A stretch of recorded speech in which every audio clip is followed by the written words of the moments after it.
हाँ, तो ज्योग्राफी के जो क्वेश्चन आंसर आपके साथ अकरम सर ने आपको दिखाए, क्वेश्चन आंसर जो है डिस्कस किए।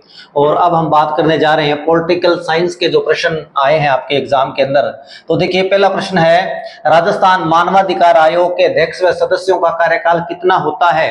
तो देखिए, आपको पता होगा कि राजस्थान मानवाधिकार आयोग जो है, इसके अध्यक्ष व सदस्यों का कार्यकाल पहले जो था ये 5 वर्ष या 70 वर्ष की आयु तक होता था, लेकिन अब इसमें संशोधन किया गया थोड़ा, और अब जो है 3 वर्ष या 70 वर्ष की आयु जो भी पहले हो ये होता है। तो सही जो इसका आंसर होगा कि 3 वर्ष या 70 वर्ष की आयु जो भी पहले हो ये होता है। तो देखिए, आगे हम देखते हैं नेक्स्ट जो प्रश्न है। देखिए, निम्नलिखित में से राजस्थान की प्रथम महिला राज्यपाल कौन थी? तो आपको पता है राजस्थान की प्रथम महिला राज्यपाल जो है प्रतिभा देवी सिंह पाटिल जो है, ये राजस्थान की प्रथम महिला राज्यपाल यानी गवर्नर जो है वो बनी थी प्रतिभा पाटिल, जो कि बाद में भारत की राष्ट्रपति भी बनी है। इसके बाद देखिए, अगला पॉलिटिकल का प्रश्न है कि राजस्थान उच्च न्यायालय की मुख्य पीठ यानी मुख्य, या वैसे सीट लिखा है, पीठ लिखना था, ये राजस्थान हाईकोर्ट जो है इसकी जो मुख्य पीठ जो है, प्रधान पीठ जो है वो कहाँ स्थित है? तो देखिए, आप सबको पता है कि जोधपुर जो है, जोधपुर के अंदर राजस्थान हाईकोर्ट की जो प्रधान पीठ है वो स्थित है। तो इसके बाद देखिए, आगे हम पॉलिटिकल के प्रश्न देख रहे हैं नेक्स्ट पेज पर।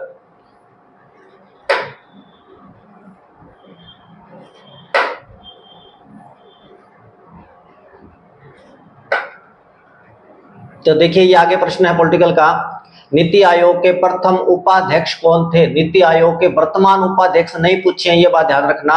नीति आयोग के प्रथम उपाध्यक्ष आपको पता है, योजना आयोग का नाम जो है 2015 में नरेंद्र मोदी सरकार ने नीति आयोग कर दिया था, और नीति आयोग का अध्यक्ष हमेशा प्रधानमंत्री होता है।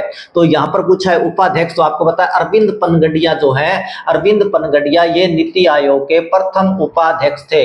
तो इस प्रश्न का उत्तर हो जाएगा कि नीति आयोग के प्रथम उपाध्यक्ष अरविंद पनगडिया थे। इसके बाद देखिए, नेक्स्ट प्रश्न देखेंगे।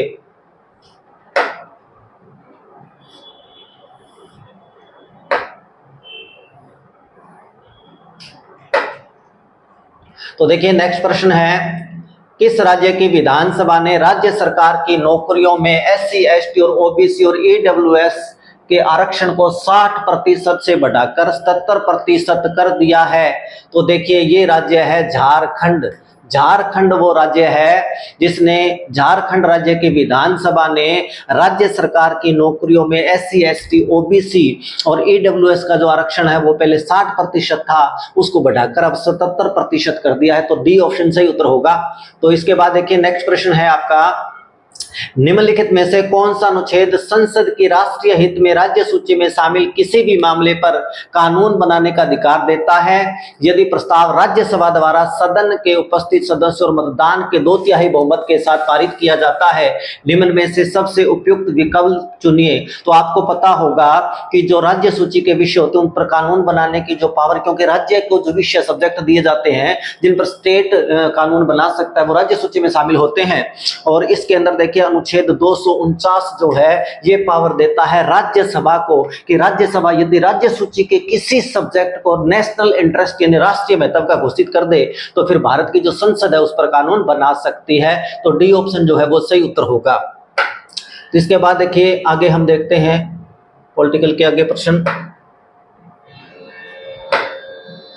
तो देखिए, ये प्रश्न आ गया, प्रश्न है, संविधान के किस अनुच्छेद के अनुसार हिंदी देश की राजभाषा है?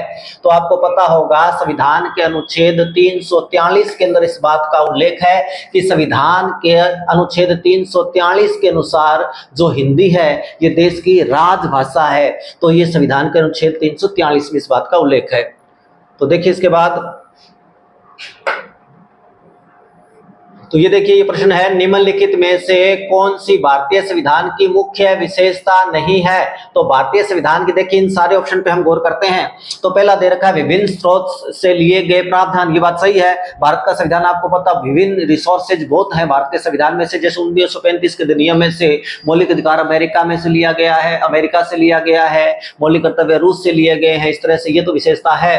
और नहीं पूछा है कि जो विशेषता नहीं है, तो देखिए, दोहरी नागरिकता का प्रावधान आपको पता है भारत का जो संविधान है, भारत को इकहरी नागरिकता, सिंगल सिटीजनशिप जिसको एकल नागरिकता कहते हैं, ये हमने ब्रिटेन से लिया है। तो ये जो दोहरी नागरिकता ये विशेषता नहीं है, बाकी सारी विशेषताएं देखिए। भारत का संविधान सबसे लंबा लिखित संविधान है, विश्व का सबसे बड़ा लिखित संविधान, ये बात सही है। इसके बाद सारा भूमि बेशक मताधिकार, यानी भारत की पूरी भूमि पर रहने वाले जो बेशक यानी 18 साल के नागरिक जिनका वोट बन गया है, वो सब मताधिकार का अधिकार भारत का संविधान देता है। तो बाकी सारी विशेषताएं, एक दोहरी नागरिकता का प्रावधान जो है ये नहीं है। तो इसके बाद देखिए नेक्स्ट आपका प्रश्न आएगा, ये है किसने प्रधानमंत्री को प्राइमस इंटर पैरस, समकक्षों में सबसे आगे रहने वाला और कैबिनेट के प्रमुख स्तंभ के रूप में वर्णित किया है? तो आपको पता होगा ये जो प्रधानमंत्री हैं लॉर्ड मॉर्ले, जो कि प्रसिद्ध पत्रकार भी रह चुके हैं ब्रिटेन के, तो ये जो प्रधानमंत्री है समकक्षों में सबसे आगे रहने वाला जो है लॉर्ड मॉर्ले के बारे में ऐसा कहा जाता है।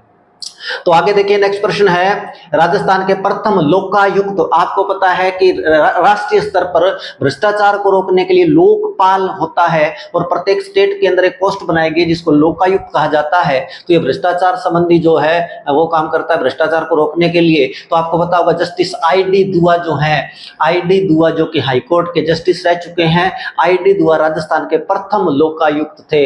इस बात को आप ध्यान में रखें।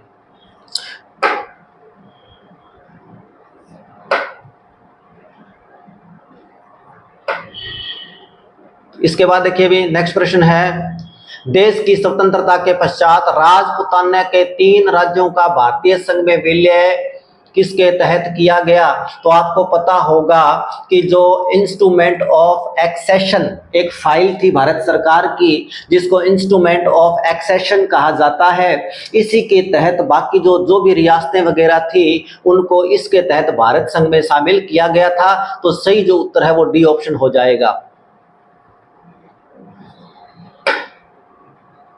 इसके बाद देखिए नेक्स्ट है, उत्तराखंड उच्च न्यायालय की पहली मुख्य न्यायाधीश किसे नियुक्त किया गया है?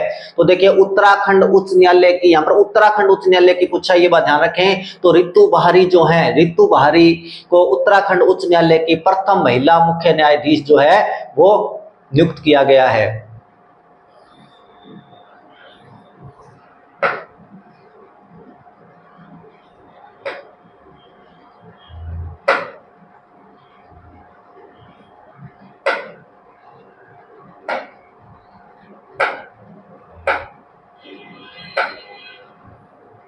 इसके बाद देखिए ये एक हिस्ट्री का प्रश्न है। वैसे सीमांत गांधी के नाम से, सीमांत गांधी के नाम से किसे जाना जाता है?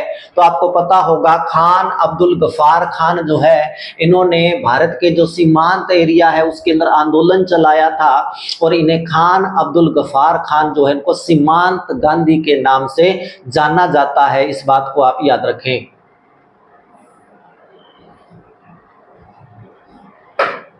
नेक्स्ट देखिए, निम्न में से कौन सा कर राजस्थान राज्य सरकार द्वारा लगाया व संग्रहित नहीं किया जाता?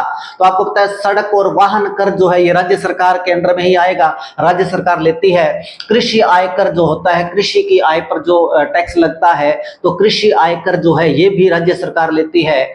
इसके बाद देखिए आयकर जो होता है, जो प्रत्यक्ष आयकर जो लिया जाता है वो जो है वो सेंट्रल गवर्नमेंट के द्वारा यानी जो केंद्र सरकार है उसके द्वारा लिया जाता है। तो देखिए आयकर जो है ये बी ऑप्शन हो जाएगा, ये जो है वो लेती है सेंट्रल गवर्नमेंट। इस बात को याद रखें।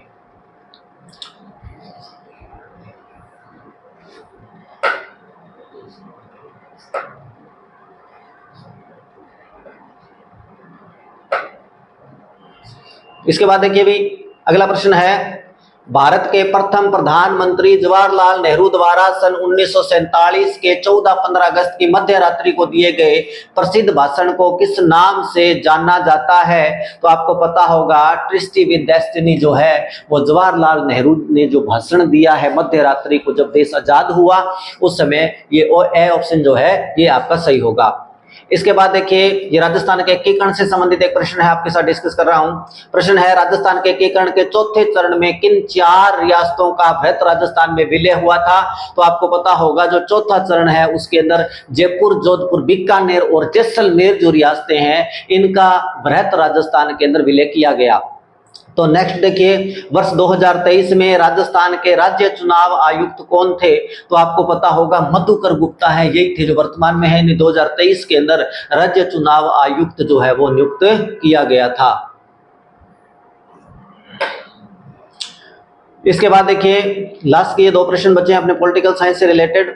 निम्नलिखित में से भारतीय संविधान का कौन सा प्रावधान मंत्री परिषद की नियुक्ति और पदच्युत से संबंध रखता है? तो आपको पता होगा मंत्री परिषद की जो नियुक्ति है वो आर्टिकल 74 यानी अनुच्छेद 74 के अंदर मंत्री परिषद की नियुक्ति संबंधी प्रावधान जो है वो दिए गए हैं, और इसी के अंदर सारा मंत्री परिषद से संबंधित सारे जो है अनुच्छेद 74 के अंदर है। किसको त्याग पत्र देंगे, पद से कैसे हटाया जाएगा, तो आर्टिकल 74 यानी ए ऑप्शन सही उत्तर होगा। नेक्स्ट देखिए, भारत के योजना आयोग का गठन क्यों किया गया? वैसे कब किया गया? देखिए कब किया गया ऐसे लिखना था, गठन को हुआ था यानी कब हुआ था, ये आपको रिक्त स्थान के अंदर भरना है। तो देखिए 15 मार्च 1950 को भारत के योजना आयोग का गठन, डी ऑप्शन सही होगा, 15 मार्च 1950 को किया गया था। तो ये थे आपके पॉलिटिकल से संबंधित जो प्रश्न है, और 1-2 हिस्ट्री के जो प्रश्न मैंने आपके साथ डिस्कस किए। और नेक्स्ट जो है आपको जो कल्चर वगैरह या जो भी बच गया है उसके भी उत्तर आपको बताए जाएंगे अभी।